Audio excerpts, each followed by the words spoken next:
നമസ്കാരം. ഏതെങ്കിലും അത്യാവശ്യ ഘട്ടത്തിൽ ഏതെങ്കിലും ആശുപത്രിയിലേക്ക്, പ്രത്യേകിച്ച് സർക്കാർ ആശുപത്രിയിലേക്ക് പോകേണ്ടി വരുന്ന എല്ലാവരും ഈ വീഡിയോ തുടർന്ന് കാണണം. കാണണമെന്ന് പറയുന്നത്, നമ്മുടെ അഭിപ്രായങ്ങൾ നമ്മൾ പറഞ്ഞേ പറ്റൂ. നമ്മൾ പ്രതികരിച്ചില്ല എന്നുണ്ടെങ്കിൽ നമുക്ക് പണി കിട്ടും. അതുകൊണ്ടാണ് കുറച്ച് പണികളും നമുക്ക് പണികൾ വന്ന വഴിയുമാണ് ഞാൻ ഈ വീഡിയോയിൽ പറയുന്നത്. കുറച്ചു കാലം മുമ്പ് വന്ദന എന്നൊരു ഡോക്ടർ മരണപ്പെട്ട കഥ നിങ്ങൾക്കറിയാലോ. എങ്ങനെയാണ് മരണപ്പെട്ടത് എന്നുള്ളത് അവിടെ നിൽക്കട്ടെ, അതിലേക്ക് ഞാൻ വരാം. അതിനു മുമ്പ് ഒന്ന് രണ്ട് കാര്യങ്ങൾ പറയട്ടെ. മുഖ്യമന്ത്രി പിണറായി വിജയൻ ഇവിടെ ഒരു അന്വേഷണത്തിന് ഉത്തരവിട്ടു. ഏത് കേസിൽ? തിരൂരങ്ങാടിയിൽ, എൻ്റെ നാട്ടില് 2-3 കിലോമീറ്റർ മാത്രം അപ്പുറത്തുള്ള തിരൂരങ്ങാടി ആശുപത്രിയിൽ നടന്നിട്ടുള്ള തുടർച്ചയായി നടക്കുന്ന ചില സംഭവ വികാസങ്ങൾ. ഇപ്പോൾ കഴിഞ്ഞ ദിവസം നടന്നിട്ടുള്ള ഒരു വലിയൊരു സംഭവ വികാസം, അതിനെ തുടർന്ന് മുഖ്യമന്ത്രിയുടെ ശ്രദ്ധയിലൊന്ന് പെട്ടു. യൂത്ത് ലീഗാണ് പരാതി കൊടുത്തത്, അന്വേഷിക്കാനായി ഉത്തരവിട്ടു. ഒരു തേങ്ങയും നടക്കാൻ പോകുന്നില്ല, ഇങ്ങനെ തന്നെ പറയുന്നത്. കാരണം ഈ തേങ്ങ നടക്കാതിരിക്കാൻ വേണ്ടി മുഖ്യമന്ത്രി തന്നെയാണ് ഇതെല്ലാം ചെയ്തു വെച്ചത്. അതാണ് ഞാൻ വന്ദനയിലേക്ക് വരുന്നത്. അതുകൊണ്ട് ഈ വീഡിയോ മുഴുവനായി നിങ്ങൾ കാണാം.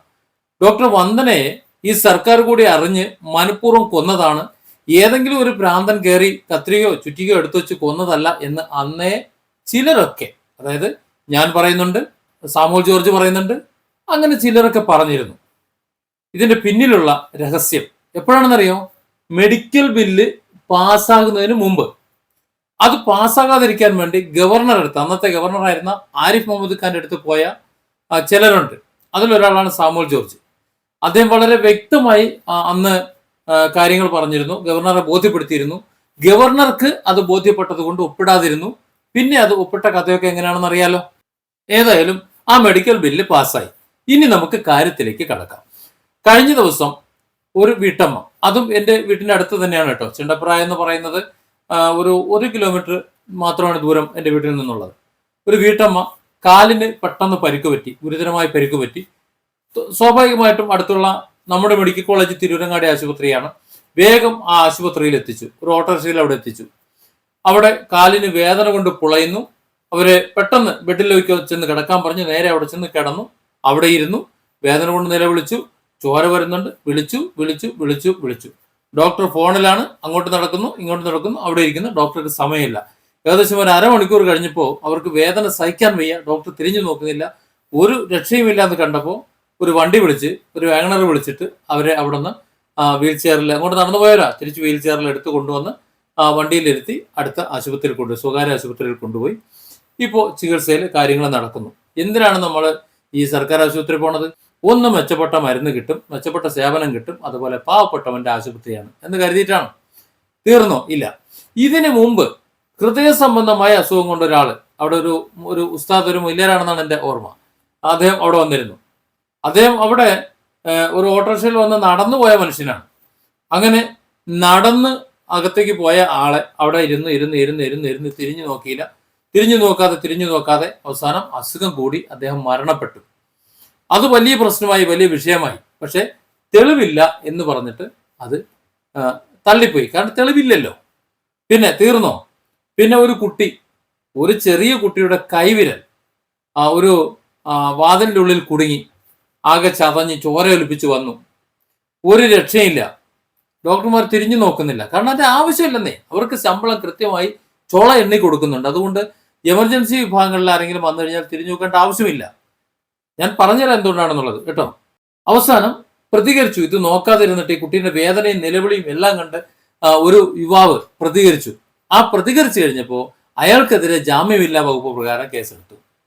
ആര്?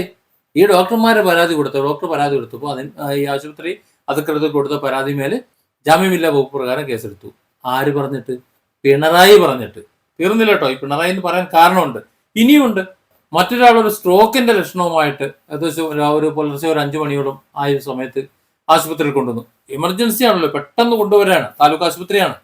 അതായത് നാഷണൽ ഹൈവേ NH66 ഇപ്പോൾ പുതിയ പണി നടക്കുന്നുണ്ട്. അത് നടന്നു പോകുന്ന ഈ പ്രദേശത്തുള്ള ആൾക്കാർ മുഴുവൻ പോകുന്ന ഒരു ആശുപത്രിയാണ്.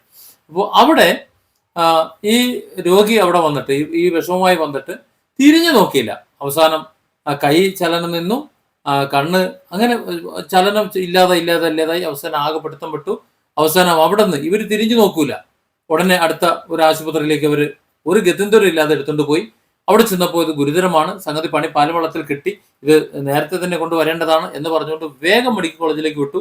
അവിടെ ചെന്നപ്പോൾ അവർ ചീത്ത വിളിച്ചു കൊണ്ടുവരാൻ വൈകിയതിന് മെഡിക്കൽ കോളേജിൽ നിന്ന് അവർ വഴക്ക് പറഞ്ഞു. ഏതായാലും രോഗി മരണപ്പെട്ടു. അപ്പോൾ ഇവിടെയൊക്കെ പരാതി വന്നു. ഇവിടെയൊക്കെ പരാതി വരുമ്പോൾ അവിടെ CCTV ദൃശ്യങ്ങൾ ഉണ്ടെന്ന് മനസ്സിലാക്കണം. ഈ പരാതിയൊന്നും പരിഹരിക്കപ്പെടാറില്ല, അതൊന്നും പരിശോധിക്കാറില്ല, തെളിവില്ല എന്ന് പറഞ്ഞ് ഒഴിവാക്കുകയാണ് പതിവ്. CCTV ദൃശ്യങ്ങളും പരിശോധിക്കില്ല, ഇനി ഉണ്ടെങ്കിൽ തന്നെ അവർ നശിപ്പിക്കും. ഇതായിരുന്നു പതിവ്. ഈ ആശുപത്രിയിലേക്കാണ് ഇപ്പോൾ നടന്നിട്ടുള്ള ഈ അപകടവുമായി ബന്ധപ്പെട്ട അതും ഒരു ചാനൽ റിപ്പോർട്ട് ചെയ്തത് കൊണ്ട് മാത്രം, CCTV ദൃശ്യങ്ങൾ എടുത്ത് പുറത്തു കൊണ്ടുവന്നത് കൊണ്ട് മാത്രം നമ്മുടെ മുഖ്യമന്ത്രി പിണറായി വിജയൻ അന്വേഷണത്തിന് ഉത്തരവിട്ടു എന്ന് പറയുന്നത് ഒരു തേങ്ങ നടക്കൂല. ഞാനത് പറയാൻ കാരണം, ഈ മെഡിക്കൽ ബില്ല് എന്ന് പറഞ്ഞ ഈ സാധനം കൊണ്ടുവന്നപ്പോഴേ നമ്മൾ പറഞ്ഞിരുന്നതാണ്, ഈ മെഡിക്കൽ ബില്ല് എന്ന് പറഞ്ഞു കഴിഞ്ഞാൽ ജനങ്ങൾക്ക് ഉപകാരത്തിനുള്ളതല്ല, ജനങ്ങളെ നശിപ്പിക്കാൻ വേണ്ടിയിട്ടാണ്. ജനങ്ങൾക്ക് ഇനി ഇതുപോലെ പലതും വരാനുണ്ട്, ജനങ്ങൾക്ക് പ്രതികരിക്കാൻ പറ്റൂല.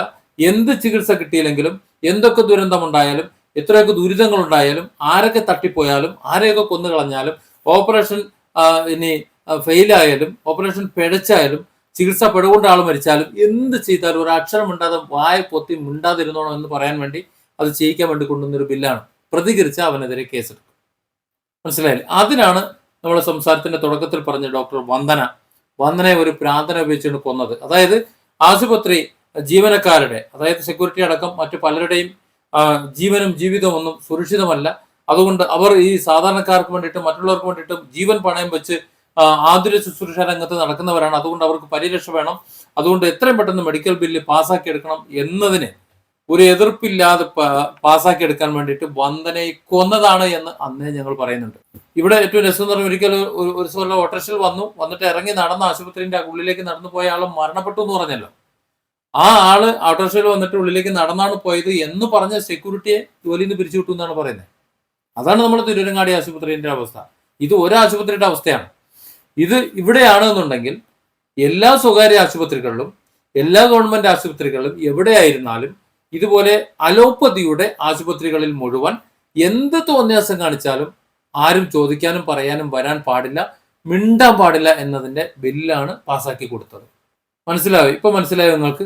ഈ പിണറായി വിജയൻ ഈ ഉത്തരവ് പ്രകാരം ഒരു അന്വേഷണം നടക്കാൻ പോകുന്നില്ല എന്നുള്ളത്.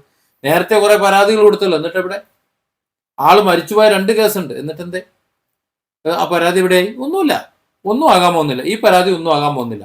CCTV ദൃശ്യങ്ങളൊക്കെ അവിടെ കിടക്കും, ഒന്നും ഉണ്ടായിട്ടൊന്നും ഒരു കാര്യമില്ല.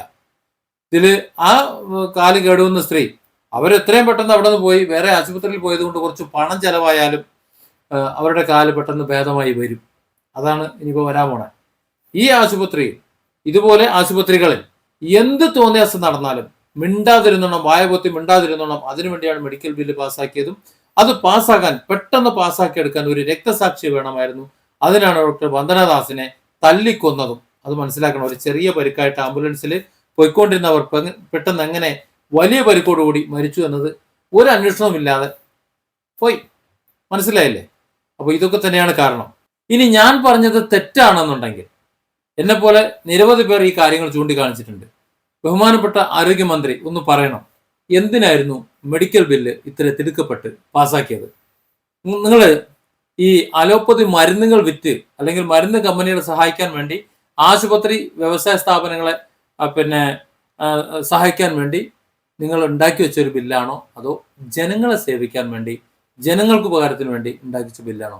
മന്ത്രി വീണ ജോർജ് ഒരല്പമെങ്കിലും സത്യസന്ധതയുള്ള ഒരു സ്ത്രീയാണെന്നുണ്ടെങ്കിൽ, സത്യപ്രതിജ്ഞ ചെയ്ത് അധികാരത്തിലേറി അവിടെ ഇരിക്കുന്നതിൽ എന്തെങ്കിലും ആത്മാർത്ഥത ഉണ്ടെങ്കിൽ ഞാൻ ഈ ചോദിച്ചതിന് ഒരു മറുപടി ഏതെങ്കിലും ഒരു വീഡിയോയിൽ ഒന്ന് പറഞ്ഞു കിട്ടിയിരുന്നെങ്കിൽ സമാധാനമായേനെ. Different angles. Don't forget to subscribe and support this channel.